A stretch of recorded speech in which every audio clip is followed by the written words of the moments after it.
Assalamu alaikum and hello dear viewers. Today we'll talk on another important topic, that is the outbreak of the coronavirus across the globe and globalization, that how this coronavirus disease will affect the future of globalization. And also we will talk in reciprocal terms that how this globalization is having an effect and impact on the COVID-19. So first have a look on globalization.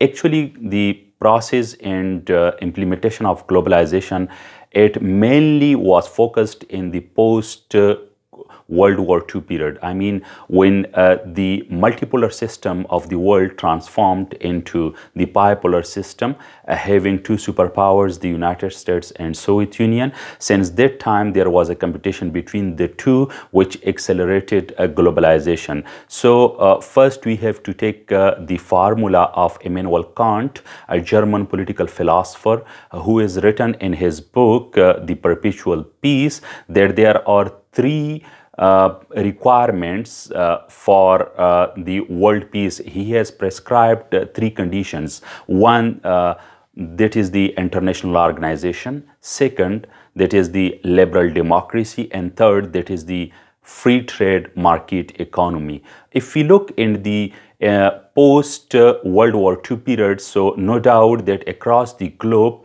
there is spread of liberal democracies. Many countries in the world, they became democratic. Yes, there was a tussle between the socialist regimes and the democratic states of the US and the European powers, but with the passage of time, all that socialism finished, especially after the disintegration of the Soviet Union in 1991, and when there was a blow to the Berlin Wall, which was called an Iron Curtain, and the biggest symbol of the Cold War, which started the erosion in 1989, and then both Germanys, they reunited in 1990. So many socialist regimes in Eastern Europe, such like in Romania, Bulgaria, even Yugoslavia disintegrated in so many other parts, Czechoslovakia, and all these countries, they became democratic. So then that's why Francis Fukuyama, an American scholar, he wrote about the end of the history. In that book, he has talked about the success story of liberal democracy and the market economy and free trade. So he said this time we can call it as the end of the history, that there is no such political or economic ideology in the world which is so far as much as successful is this liberal democracy and market economy. So yes, okay, here he was true about depicting the picture of the today's world. So second, we can also have a look on the international organization. So in the post World War II era, there is the boom of international organizations in the world. First case, that is the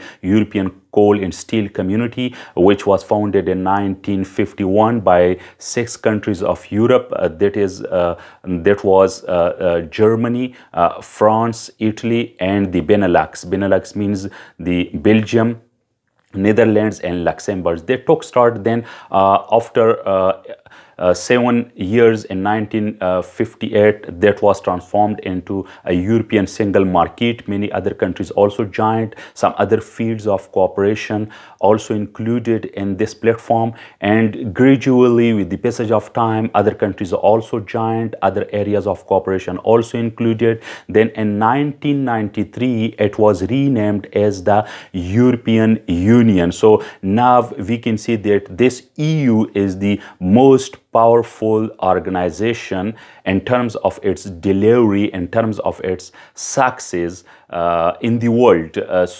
Now European Union has its own parliament, which is called Europarl, the European Parliament. There is cross-border movement of people, of ideas, and this is really a success stories. Then we can see ASEAN, Association of the South Southeast Asian nations. We can see SARC, South Asian Institution for Regional Cooperation, OIC, Organization of Islamic Cooperation, SCO, Shanghai Cooperation Organization, ECO, Economic Cooperation Organization, Arab League, Gulf Cooperation Council, GCC, African Union, AU, NAFTA, North African Free Trade Area. So there are so many organizations and a lot of platforms such as the BOW Forum, such as ARF, ASEAN Regional Forum. So all these organizations, they are just telling us about this success of the liberal democracy or liberalism across the world.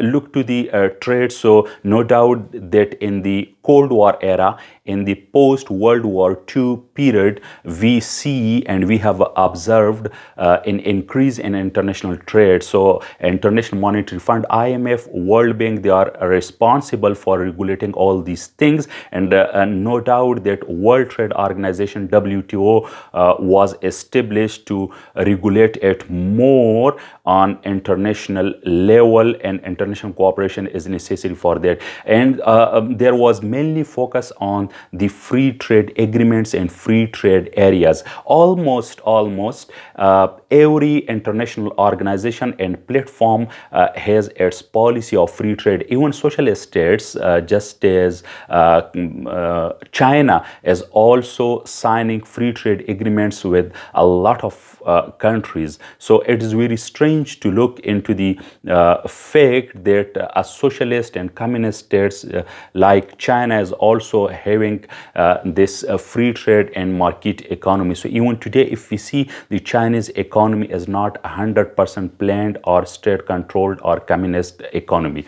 But after the disintegration of the Soviet Union in 1991, there was more increase in the speed of globalization. But yes, there was a blow for globalization in 1996-97 Asian financial crisis. And after that, 9/11 happened, that also a bit slowed down the pace of globalization across the world. Then severely it was damaged in 2008 financial crisis across the globe. But after that, it flourished. Now in this coronavirus disease, if we see, so again, there is a threat to globalization, because globalization is a name of cross-border movements of people, ideas, education, goods, technology. Now the entire world is interconnected with one another. All the countries almost, whether that is small or large, whether that is powerful or weak, whether that is African, Asian, European or American, all of them, they are interconnected. This is the essence of globalization. Even Robert O'Keefe and Joseph S. Nye also wrote a book on the politics of interdependence. And with the passage of time, when two countries or more than two countries in a region or even in the world, if they increase their cooperation to a certain limit, there are certain conditions for them, then this interdependence can transform into complex interdependence. So yes, we have so many examples of complex interdependence between or among the countries. No doubt that this globalization has flourished the inflow and outflow of wealth within the countries and also outside the countries. It also increased competition among the producers and also countries. It also increased competition among the industries worldwide. But on the other hand, now this outbreak and the spread of coronavirus, it may slow down the process of globalization, because there is closure of border, because there is a restriction on the travel, and there is also restriction on the immigrants. So it can damage globalization badly in future. Second thing, that it can also increase the nationalism, which I can call it hyper-nationalism.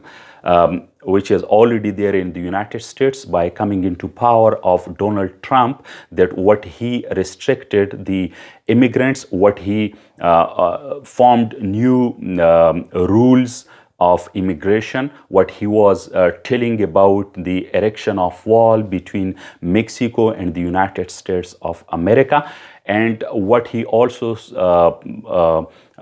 cut imports and exports with People's Republic of China, what he also banned the Chinese company Huawei in the United States, and what he also criticized his predecessor Barack Obama for having very much generous towards People's Republic of China in terms of trade. So no doubt that it also created some kind of supporters in the United States for Donald Trump, but on the other hand, there is a position also there. Another example, that is the Brexit, when UK excluded from the European Union. UK withdrew itself from the platform of the EU because of its own nationalist policies. So there is globalization and there is also anti-globalization. So in the world, there are these two kinds of trends. So in future, scholars, they suggest that it can damage the globalization process in the world, but it doesn't mean that globalization will be finished. Yes, there can be restrictions on the travel ban, there can be limitations on the movements of people, but it can no doubt that it can't limit the flow of ideas or the flow of technology or the flow of education worldwide. So that country will be survived more, that country will